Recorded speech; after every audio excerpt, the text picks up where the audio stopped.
காய்கறி சாப்பிடாத குழந்தைங்களுக்கு அதை அரைச்சு மறைச்சு அவங்களுக்கே தெரியாம ஒரு சூப்பரான ஸ்நாக்ஸா எப்படி செய்யறதுன்னா இந்த வீடியோல பார்க்க போறோம். Welcome to papa's kitchen.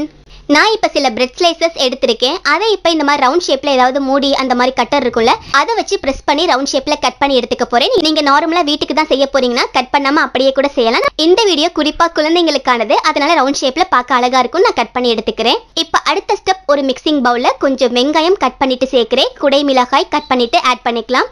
கூடவே கேரட், இது மூணையும் சேர்த்துடுறேன். கூடவே ஒரு பெரிய சைஸ் உருளைக்கிழங்க நல்லா வேக வச்சு மசிச்சு எடுத்திருந்தேன். 1 கப் அளவுக்கு இருந்தது, அதையும் சேர்த்துடுறேன். இப்போ இதில் கொஞ்சம் ஒரிகானோ வாசத்துக்காக சேர்க்கிறேன். கூடவே சில்லி ஃப்ளேக்ஸ் அதையும் சேர்த்துட்டு தேவையான அளவுக்கு உப்பு சேர்த்துட்டு நல்லா கலந்து விட்டுக்கங்க. நீங்கள் நார்மலாக பெரியவங்களுக்கு செய்கிறீங்க, இந்த காய்கறிகள் அப்படியே சாப்பிடுவீங்க, உங்கள் குழந்தைங்க சாப்பிடுவாங்கன்னா இதே மாதிரியே கண்டினியூ பண்ணுங்கள். ஆனால் ரொம்ப குட்டி பசங்கள்லாம் இந்த காய்கறி அப்படியே எடுத்து போட்டுருவாங்க, சாப்பிட மாட்டாங்க. ஸோ அவங்களுக்காக ஒரு சின்ன டிப், இந்த மாதிரி எல்லாத்தையும் மிக்ஸி ஜாரில் போட்டு நல்லா அரைச்சிட்டு எடுத்துக்கங்க இந்த மாதிரி. இப்போ இது ஒரு பவுலுக்கு மாற்றிடலாம். இப்படி கொடுக்கும்போது குழந்தைங்க காய்கறியை தனியாக எடுக்க மாட்டாங்க. அல்லது உருளைக்கிழங்கு இல்லாமல் வெறும் அந்த வெங்காயம், குடை மிளகாய், கேரட் மட்டும் கூட நீங்கள் மிக்சியில் அரைச்சிட்டு கூட செய்யலாம். இதெல்லாம் உங்கள் ஆப்ஷனல். ஸோ காய்கறியே இருக்கிறது தெரியாமல் இந்த மாதிரி நம்ம செஞ்சுக்கலாம்.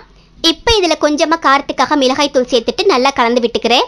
இந்த மாதிரி பதத்தில் இருக்குது, ரொம்ப தண்ணீராயில சரியான பதத்தில் இருக்குது. நல்லா கலந்து விட்டு எடுத்துக்கங்க. இப்போ அடுத்ததான் நம்ம கட் பண்ணி எடுத்த பிரெட் ஸ்லைஸ் இருக்குல்ல, அதில் கொஞ்சமாக சாஸ் அல்லது பீஸா சாஸ், மயோனீஸ் இந்த மாதிரி ஏதாவது கொஞ்சம் ஸ்ப்ரெட் பண்ணிக்கோங்க. டேஸ்ட்டாக இருக்கும் குழந்தைங்க சாப்பிட்றதுக்குன்னு. பட் வேணும் உங்களுக்கு ஹெல்த்தியாகவே வேணும் அப்படின்னா இதை தாராளமாக ஸ்கிப் பண்ணிக்கலாம். இதுக்கு மேலே நம்ம அரைச்சி எடுத்த அந்த காய்கறி கலவை இருக்குல்ல, அதை 1 ஸ்பூன் அல்லது 1.5 ஸ்பூன் அளவுக்கு வச்சு லேசாக ஸ்ப்ரெட் பண்ணி விட்டுக்கோங்க. இதை அப்படியே செய்யலாம். அல்லது இன்னும் கொஞ்சம் டேஸ்ட்டாக வேணும் அப்படின்னா கொஞ்சம் சீஸ் கூட இதில் நீங்கள் சேர்த்துக்கலாம். சேர்த்துட்டு இன்னொரு பிரெட் ஸ்லைஸ் கட் பண்ணி வச்சுருந்தோம்ல, அதுலேயும் கொஞ்சம் சாஸ், என்ன சாஸ் எடுத்துருக்கீங்களோ, டொமேட்டோ கெச்சப்போ, பிஸா சாஸோ, மயோனீஸோ எதுவோ ஒன்று ஸ்ப்ரெட் பண்ணிவிட்டு இந்த மாதிரி மேலே வச்சு கவர் பண்ணிடுங்க. அவ்வளோதான், பார்க்கவே ரொம்ப அழகாக இருக்குல்ல. இப்போ அடுத்த ஸ்டெப், ஒரு பேனில் கொஞ்சமாக வெண்ணெய் சேர்த்துடுறேன். நல்லா ஸ்ப்ரெட் பண்ணிவிட்டு நம்ம செஞ்சு வச்சதை இந்த மாதிரி மெதுவாக வச்சுட்டு குறைவான தீயில மூடி வச்சு சில வினாடிகள் மட்டும் வெயிட் பண்ணுங்கள். பிரெட் கீழே லேசாக ரோஸ்ட் ஆகி வந்த பிறகு இதை மெதுவாக திருப்பி போட்டுருங்க. உள்ளே உள்ள அந்த சீஸ் எல்லாமே நல்லா மெல்ட் ஆகி செட் ஆகிரும்.